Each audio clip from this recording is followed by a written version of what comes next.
مشاهدي الأعزاء، السلام عليكم ورحمة الله تعالى وبركاته. سعيد بلقائكم مرة أخرى مع التفاعل سريع مع التعليق ديال الأخت رشا. كنظن سميتها رشا. أولا شكرا على التفاعل وعلى المتابعة. تتقول: الله يرحم الوالدين دكتور، عندي فيبروم، ما بقيت عارفة شنو ناكل، كلشي حيدوه ليا، خلاو ليا غا الخس والسبانخ والبروكولي بحال القني. لا حول ولا قوة إلا بالله. طبعا عرفتوا شكون اللي حيد لها؟ اللي حيد لها هما سميتو ديال التيك توك، هما الخبراء ديال التيك توك وديال مواقع التواصل الاجتماعي. هما الاطباء ما يحيدولكش هادشي هذا. نورمالمون الاطباء محترفين وحتى سميتو المختصين وحتى الخبراء ديال التغذيه الحقيقيين راه ما يحيدولكش هادشي كامل ويخليولك بحال تولي بحال القنيه. الفيبروم بون، اول شيء بنادم خصو يتبع مع المختص، الطبيب المختص. دائما تنقولها كما تنقولها، شي خطرات كننسى، بان هاد الشيء اللي كنديرو هنا راه التوعيه، لا يغني بتاتا على انك تمشي تتبع خبير في هذا الشيء، الاورام، الفيبروم والى اخره. يعني في هذه الحاله خصها تمشي عند طبيب مختص النساء، وإلا بغات التغذيه خصها تمشي عند واحد الخبير ديال التغذيه. دابا غير نحاولوا نشرحوا غير ببساطه بلا ما ندخلوا بزاف في التفاصيل. شنو هو الفيبروم؟ الفيبروم في غالب الاحيان هو واحد الورم حميد، فيه شويه د العضلات، شويه ديال الالياف، واحد بحال شي كره تكون بحال هكا. الفيبروم هذا تيكون بزاف د العائلات اللي تيكون عندهم في مرحله الولاده، اللي تيكونوا مرحله الانجاب. وفي الغالب هذا الفيبروم هذا تيصغر ملي كدوز المرحله ديال سميتو ديال اللي كتدخل المراه في مرحله ما بعد الطمث، يعني لا مينوبوز. اذا ف هو ماشي سرطاني، هذا هي الاولى. اسمحوا لي اليوم عندي واحد الحساسيه العينين، وكاين عند بزاف د العيالات، تيكون عند بزاف د العيالات. ولكن المهم انه ماشي سرطاني. خصكم تفهموا هذه القضيه هذه باش ما تبقاش تخافوا منه.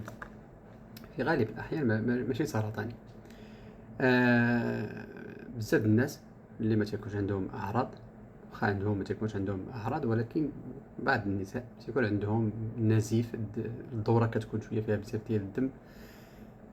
يقد يكون شويه ديال الالم في اسفل البطن ولا الحوض.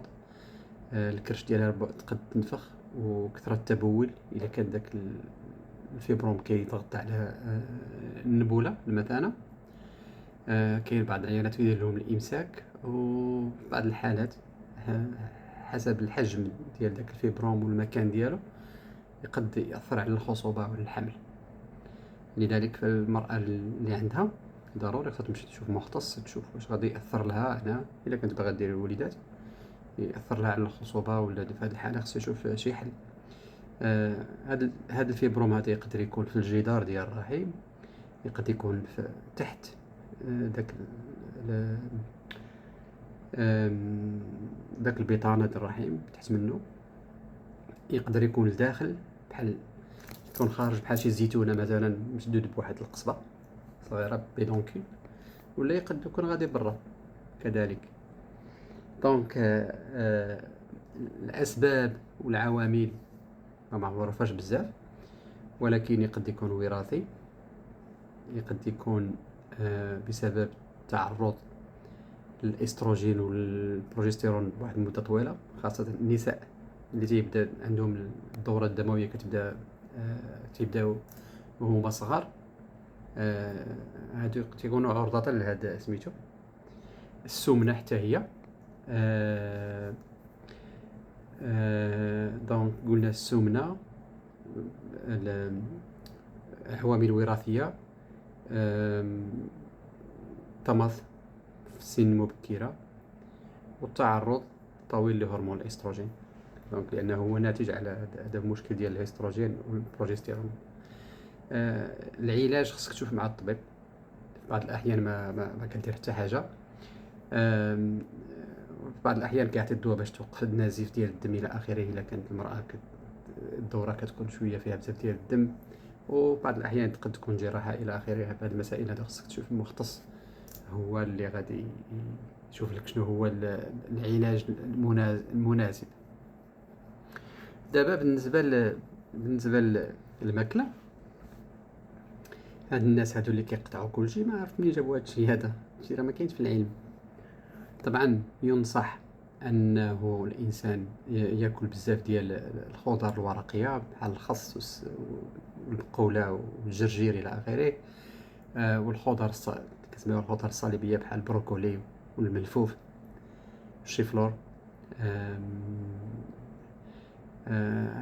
هادو ينصحوا بهم. ولكن كاع الماكله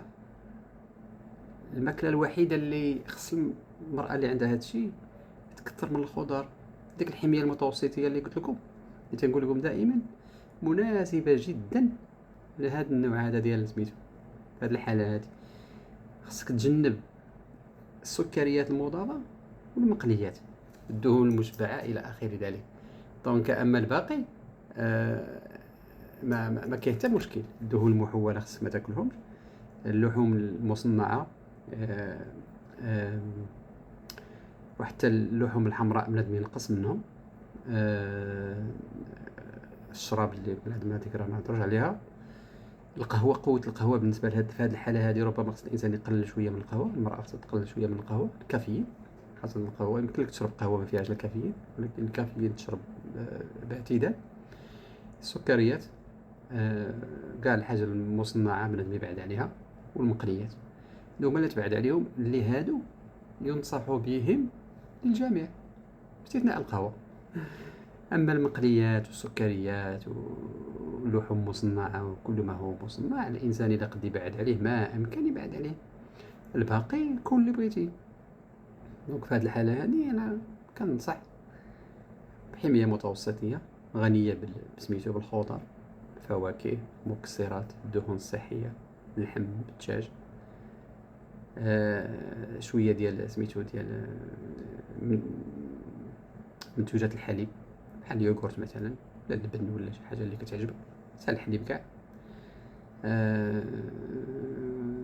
وهذا هما الماكله الحميه متوسطيه. تدخلي كتبي حميه متوسطيه وتعطيك شنو هي وتاكليها تستهلكيها. ما كاين حتى مشكل. ما كاينش واحد العلاقه كبيره بين الماكله وهذا سميتو هذا اللي فيه بروم هذا. دونك للاسف الناس كيخوفوا عباد الله وكيجوعوهم. وفي هذه الحاله هذه راه قد المرض يزيد ماشي يبرى. الا حيدتي كلشي خليتي غير البروكولي وكذا، هذا الجسم ديالك باش يتغدى غير بالربيع؟ ما يمكنش. راه الجسم خصو الدهون، خصو البروتينات، خصو الكربوهيدرات. خصك تاكلي الحبوب الكامله بحال الشوفان مثلا، مزيان الشوفان، فهمنا. الزرع، الشعير. طبعا الا ما عندكش سكري، الا عندك سكري خصك دير اتونسيون. اللي ما عندوش سكري ما كاين حتى مشكل ياكلهم. هادشي كله في اطار واحد الحميه اللي تكون مناسبه، يعني متوازنه ومعتدله. شويه الرياضه دائما، الحركه ضروريه دونك باش تكون عندك واحد الصحه. دونك اتمنى ان تكون الفكره واضحه. اللي فيه بروم ورم ماشي سرطاني، خصك تشوفي الطبيب باش يشوف التدخل، واش خصك الجراحه ولا غير متابعه وصافي بلا ما دير حتى حاجه. واش خصك ادويه باش تنقصي الا كان عندك الدوره فيها بزاف ديال النزيف الى اخر ذلك. تاكلي اكل عادي، حيدي من غير داكشي اللي هضرنا عليه، المقليات والسكريات المضافه، اللحوم المحوله الى اخر ذلك، والدهون المحوله، دهون مشبعه. هذا هو الحميه. المهم الحميه المتوسطيه انا تنقول. حفظكم الله جميعا من الدجاله بحال هادو اللي خلاو السيده بحال القنيه. السلام عليكم ورحمه الله.